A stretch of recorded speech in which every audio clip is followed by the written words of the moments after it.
Hello, my name is Justin, and I'm so excited today because I'm going to be talking about the recently released Pikmin 4.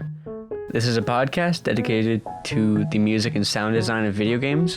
I'm your host, Justin Lade, so let's get started. Pikmin 4 is a sci-fi adventure real-time strategy game made by Nintendo, where you play as a rescue officer who must explore and search for castaways on an alien planet with the help of small plant-like creatures named Pikmin alongside your rescue pup named Ochi. So now you know briefly what it's like. Let's jump right into it. I find Pikmin 4's music and sound design to be very fun, playful, and intensely immersive.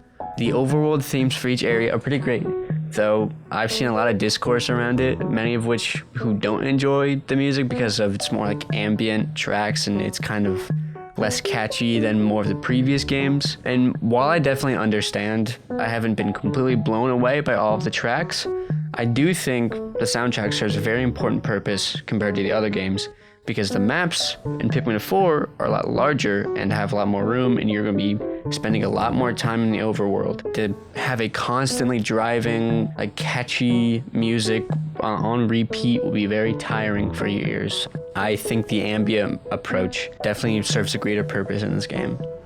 The boss music is great. The amount of standout tracks for all of the bosses make the fights very memorable. I have one specific boss in my mind that I'm not going to spoil here, but if you've consumed any Pikmin 4 content, I think you know what I'm talking about. It's very worth experiencing it for the first time, so I highly recommend it if you do get the game. Pikmin 4's music, like all the other games in the franchise, features something called adaptive music. Adaptive music is basically music in which its tempo, arrangement, or composition, or all of those things combined, change in response to specific events done by you, the player, in the game. So every Pikmin game in the franchise features adaptive music, and while they did not create the idea, I think they do it extremely well. For example, in every game, every time you fight an enemy, they'll add drums or percussion added to the background music you've been listening to the entire time while you've been exploring, doing other stuff in the games. I think Pikmin 4 does it very well. In Pikmin 4 specifically, they have added a lot more variables that change the music, like the time of day, or if your Pikmin are working on something like breaking down a wall or carrying something, if you're fighting an enemy, if you're fighting different types of enemies, like smaller, less sized enemies, or bigger bosses, or mini bosses. And there's honestly a lot more variables than just what I'm talking about right now. It is a staple of the Pikmin game, and it's something that makes Pikmin very unique. One other thing that I love that Pikmin does that adds atmosphere, specifically Pikmin 4, is in some cases it doesn't add music or sound or design, but it actually takes away music. And I think they do this very tastefully well. In the very first area of the game, the sun-speckled terrace, you explore a large garden-themed area with flowers, pots, large patches of grass and dirt.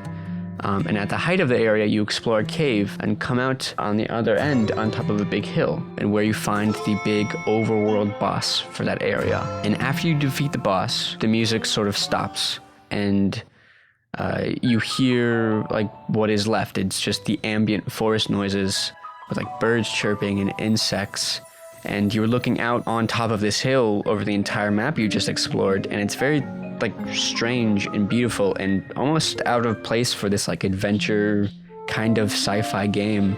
And it's such a small moment that I didn't even notice that there was no music until I stopped for a moment to look out across the entire map. And there's many more small moments in this game that you can miss just as well, that are just like that. It's things like that that make me really appreciate the level of care that went into Pikmin 4. And it's the small moments like that that make me really enjoy the game. And even if you're not a huge fan of the music in Pikmin 4 compared to the other games, I completely understand. I don't think you can ignore the great amount of detail, care, and polish that Nintendo provides with their soundtracks. It's very clear a lot of things were executed with intent and expertise when it comes to the soundtrack and sound design, and that's what makes me really love this game, along with the gameplay. It's honestly just very fun, and that's why I think Pikmin 4's soundtrack is honestly really great. So thank you all for listening along with my ramblings. My name is Justin Lade. This has been my podcast. Hope you all have a wonderful day, and goodbye.